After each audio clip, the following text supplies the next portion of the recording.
কি ভয় লাগছে তাই না? ভয় লাগারই কথা। বন্ধুরা, একটা পশু চিকিৎসার জন্য রেডি করেছি।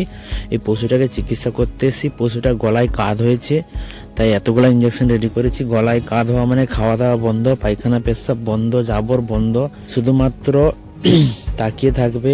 পশু চিকিৎসা করা কিন্তু খুব সোজা নয়। পশু চিকিৎসা করতে হলে খুব অভিজ্ঞতার প্রয়োজন। কি রোগ হয়েছে তাকে আপনার অভিজ্ঞতার উপর বুঝতে হবে এবং সঠিক চিকিৎসা করতে হবে। ওইভাবে চিকিৎসা না করলে কিন্তু এটা পশুর জীবনহানিও হতে পারে।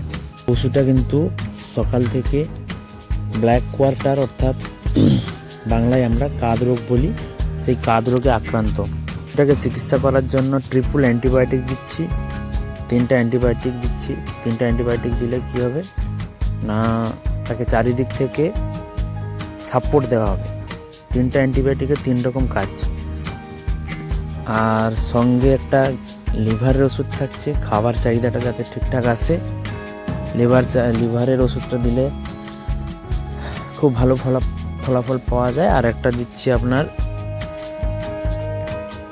জ্বর আছে, জ্বরের জন্য। এইভাবে ইঞ্জেকশনগুলো রেডি করে একটা একটা করে দিচ্ছি। ভিডিওটা সম্পূর্ণ দেখবেন। বন্ধুরা, গবাদি পশুরা কিন্তু খুব অবলা, ওরা কথা বলতে পারে না। ওদের ইশারা এবং অঙ্গভঙ্গির মাধ্যমে কিন্তু বুঝতে হবে তার কতটা কষ্ট হচ্ছে। তো সেইভাবে আমি ধীরে ধীরে ভালো করার জন্য আমি ইঞ্জেকশনগুলো করছি এবং খুব তাড়াতাড়ি যাতে একে সুস্থ করা যায় ও তাড়াতাড়ি যাতে আগের মতো হয়। মানে তো বন্ধুরা, আমি একে সমস্ত প্রকার ওষুধপত্র দিয়ে একে আগের মতো সুস্থ করার চেষ্টা করছি এবং যাতে আগের মতো খাবার খেতে পারে এবং আগের মতো চলাফেরা করতে পারে, সেইভাবে আমি একটা করে ওষুধ ইঞ্জেকশনের মাধ্যমে প্রয়োগ করছি। তো প্রিয় বন্ধুরা, যে সমস্ত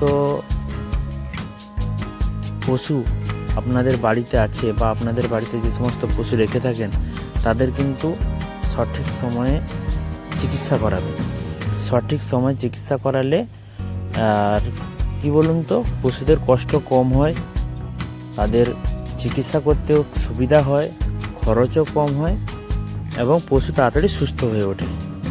তাই যে সমস্ত বন্ধুরা পশু পাখি রেখেছেন তাদের সঠিক খেয়াল রাখবেন এবং চেষ্টা করবেন যাতে তাদের তাড়াতাড়ি চিকিৎসা করা যায়। যে কোনো রোগে যেমন তাড়াতাড়ি চিকিৎসা করা যায়। তো বন্ধুরা, ভালো থাকুন, সুস্থ থাকুন এবং আপনার গৃহপালিত পশুকে সুস্থ রাখার চেষ্টা করুন। দেখা হচ্ছে পরের ভিডিওতে।